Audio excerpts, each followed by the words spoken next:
Kitchen అమ్మమ్మకి తిరిగి స్వాగతం. ఈరోజు మనం చేసుకోబోయే రెసిపీ అటుకులతో ఇడ్లీ.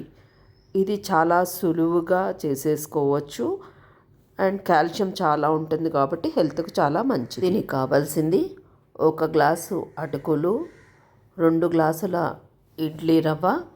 ముందుగా అటుకులు శుభ్రంగా క్లీన్ చేసేసుకుని కడిగేసుకోవాలి చెత్తగా ఉంటే. తర్వాత కడిగేసుకున్నాక ఆ నీళ్ళన్నిటినీ వంపేసేసి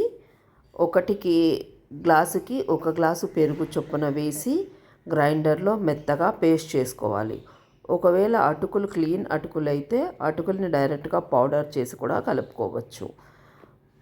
తర్వాత ఈ మిశ్రమాన్ని అంతా ఒక గిన్నెలోకి తీసుకోవాలి. ఇడ్లీ రవ్వని కూడా 2 సార్లు కడిగేసి అందులో ఉన్న నీళ్లు వంపేసి రవ్వ గట్టిగా పిండేసి ఈ గిన్నెలో వేసుకోవాలి. తర్వాత తగినంత ఉప్పు వేసుకుని మిశ్రమాన్ని కలుపుకోవాలి. సామాన్యంగా మనం వేసుకున్న పెరుగు సరిపోతుంది. ఇన్ కేస్ సరిపోకపోతే కొద్దిగా పెరుగు వేసుకుని కలిపేసుకోవచ్చు. మనం ఇమీడియట్గా వేసుకోవాలి అంటే కొంచెము వంట సోడా కలుపుకోవాలి, లేకపోతే అవసరం లేదు. ఈ మిశ్రమాన్ని అంతా చక్కగా కలిపేసుకుని ఒక అరగంట పాటు పక్కన పెట్టుకోవాలి. తరువాత ఇడ్లీ రేకులు తీసుకుని ఆ ఇడ్లీ రేకులకి కొద్దిగా నూనె రాసి ఈ ఇడ్లీ పిండి అన్నిట్లో వేసేసి తర్వాత స్టవ్ మీద పెట్టి మీడియం ఫ్లేమ్లో 10 నిమిషాల పాటు ఉడికించాలి. తర్వాత స్టవ్ ఆఫ్ చేశాక ఒక 10 నిమిషాల పాటు అలాగే వదిలేసి తర్వాత ప్లేట్లోకి తీసి సర్వ్ చేసుకోవచ్చు.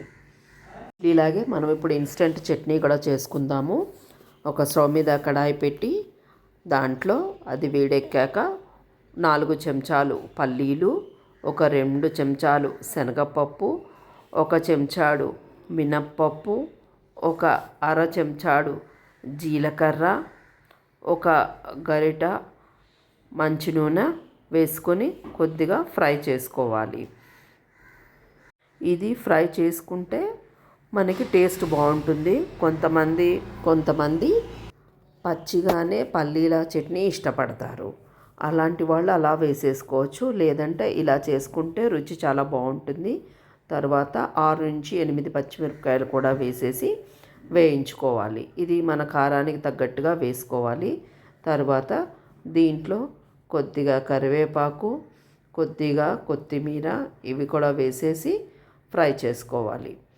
అయితే ఈ పచ్చళ్ళలో ఏంటంటే కొత్తిమీర పైదేమో కూరల్లోకి వాడుకుంటాం కదా, కింద కాడలు వేస్ట్ కాకుండా ఇలా పచ్చళ్ళల్లో వాడేసుకుంటే సరిపోతుంది. తర్వాత కొద్దిగా పసుపు, సరిపడా ఉప్పు వేసి వేయించుకుని చల్లార్చుకోవాలి. తర్వాత మిక్సీ జార్ తీసుకుని దాంట్లో 2 చెంచాలు మామిడికాయ ముక్కలు వేసుకుని, అంటే చింతపండు బదులు ఈ మామిడికాయ వేసుకుంటే మంచిది ఆరోగ్యానికి కాబట్టి దాన్ని వాడుతున్నాము. తర్వాత ఈ చల్లార్చిన ఈ పల్లీలు ఇవన్నిటినీ కూడా వేసేసి మిక్సీలో వేసి మెత్తగా రుబ్బేసుకోవడమే, అంతే, నిమిషంలో రెడీ. ఇవన్నీ కలిపేసి ఒక ప్లేట్లో ఇడ్లీతో పాటు వేడివేడిగా సర్వ్ చేసుకుంటే టేస్టీగా ఉంటుంది. మేమైతే ఇడ్లీ ఈ చట్నీతో మళ్ళీ కారప్పొడితో టేస్ట్ చేసాము. ఈ రెసిపీని తప్పకుండా ట్రై చేయండి, లైక్ చేయండి, షేర్ చేయండి, సబ్స్క్రైబ్ చేయండి.